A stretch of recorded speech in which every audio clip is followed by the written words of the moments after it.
Halo teman-teman semuanya, berjumpa lagi dengan saya Adit di sini. Apa kabar ya teman-teman semua? Saya doakan semoga kita semua selalu dalam keadaan baik tanpa kekurangan suatu apapun ya teman-teman. Bagi yang baru pertama kali ke channel ini, saya ucapkan selamat datang dan terima kasih telah klik video ini. Bagi teman-teman yang belum klik tombol subscribe, yuk silakan diklik tombol subscribe-nya beserta tombol loncengnya juga ya, supaya tidak ketinggalan video-video terbaru dari channel ini dan saya pun akan semakin semangat untuk membuat konten terbaik bagi teman-teman semuanya. Thank you guys.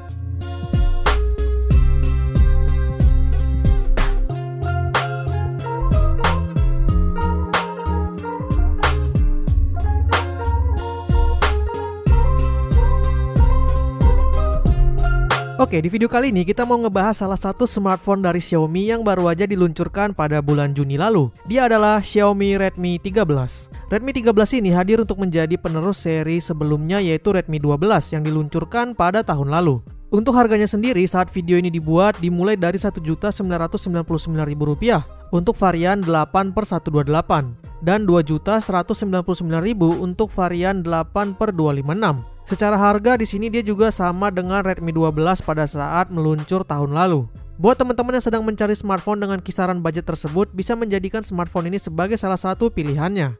Nah, tapi sebelum itu kita harus tahu dulu nih apa aja kelebihan dan kekurangannya agar teman-teman yang ingin membelinya tidak salah pilih dan mendapatkan yang sesuai dengan kebutuhan. Oke, kalau gitu tanpa berlama-lama lagi, mari langsung aja kita bahas. Kita mulai dari kelebihan-kelebihannya dulu ya.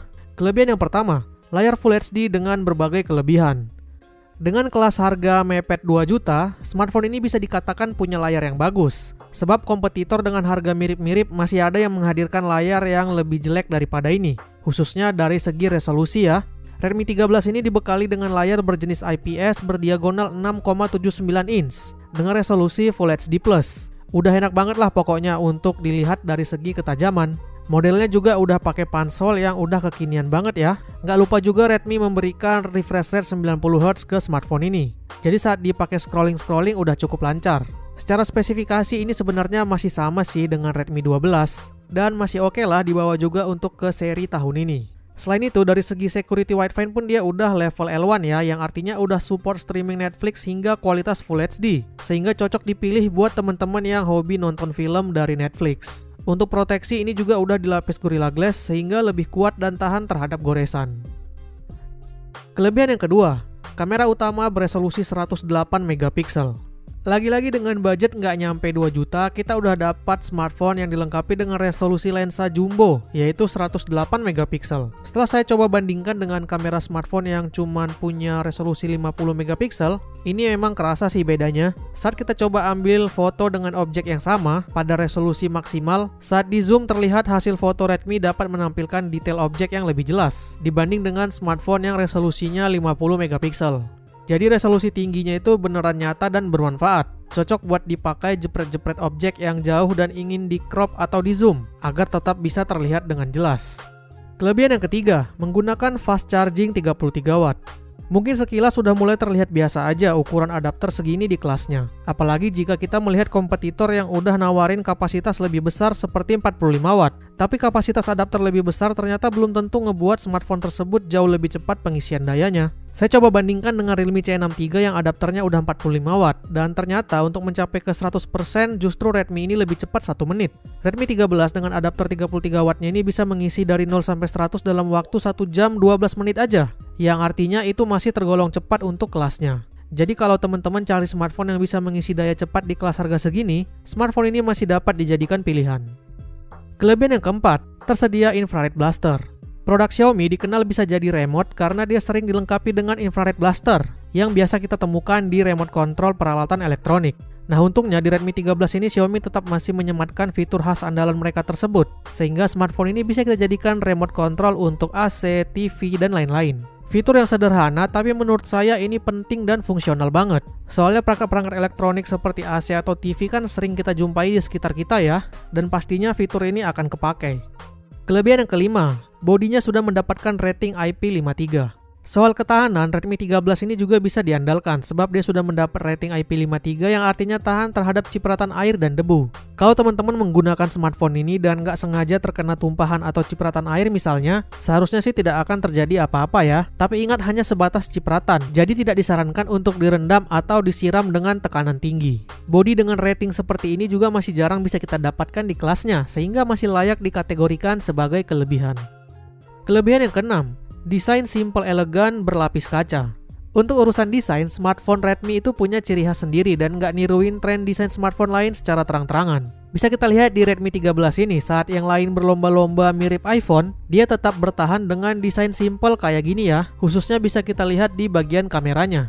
Di Redmi 13 ini backdoornya juga dilapisi bahan kaca, jadi terlihat premium dan mewah. Kalau kena cahaya, dia berkilau ya. Cuman memang ini ada efek negatifnya juga. Kalau digenggam langsung dengan tangan, maka sidik jari dan noda keringat akan mudah sekali menempel.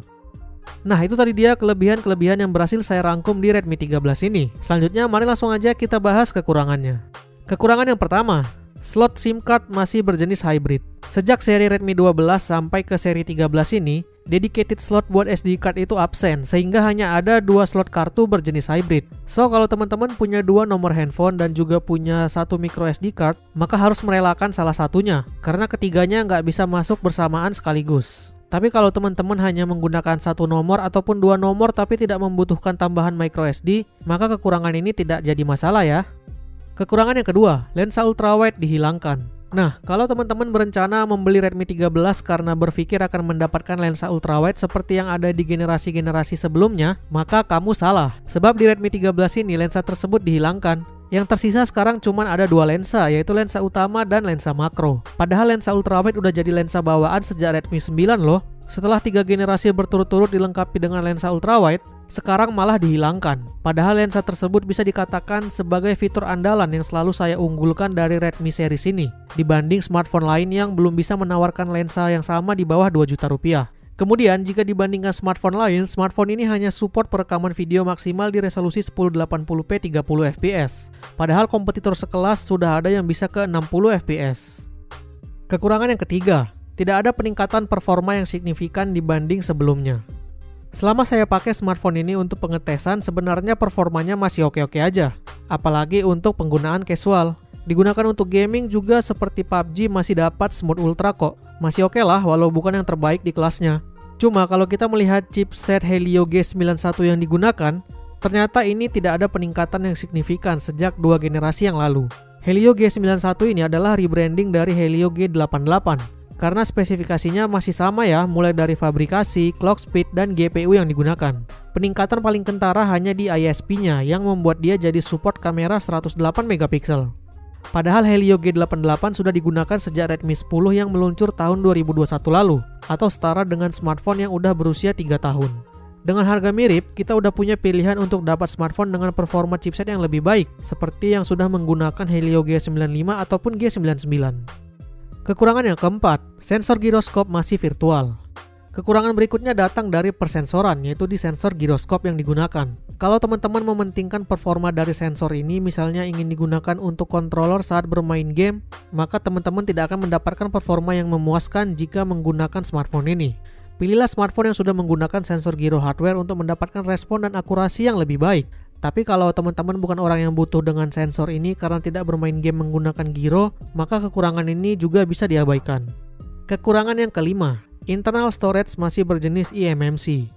Bagi yang nyari smartphone dengan internal storage berjenis UFS, maka tidak akan bisa didapatkan juga di smartphone ini ya, karena dia masih menggunakan eMMC, sama seperti pendahulu-pendahulunya.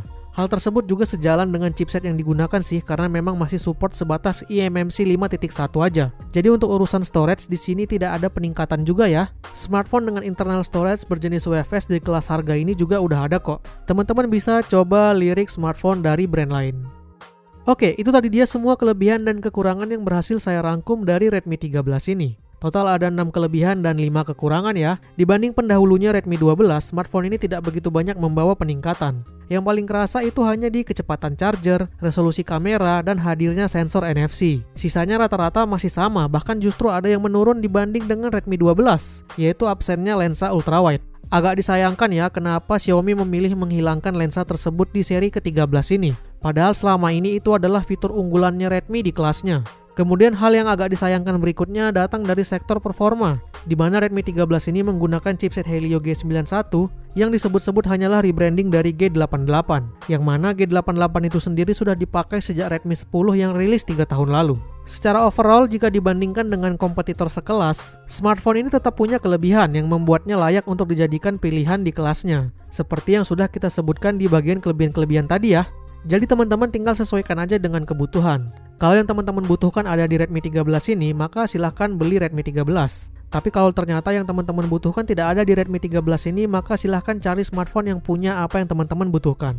Bahkan seri sebelumnya si Redmi 12 pun masih layak dipertimbangkan loh. Kalau teman-teman lebih suka yang ada lensa ultrawide, nggak butuh NFC, serta oke-oke aja dengan charger 18 watt. Apalagi harganya juga sudah lebih murah pastinya. Sedangkan spesifikasi lainnya masih banyak kok kesamaan dengan Redmi 13 ini. So gimana? Apakah teman-teman tetap tertarik dengan smartphone ini? Atau ada yang udah pakai tapi menemukan kelebihan dan kekurangan lain? Silahkan ditambahkan di kolom komentar ya. Buat teman-teman yang pengen beli secara online, link pembeliannya juga udah saya sertakan di deskripsi.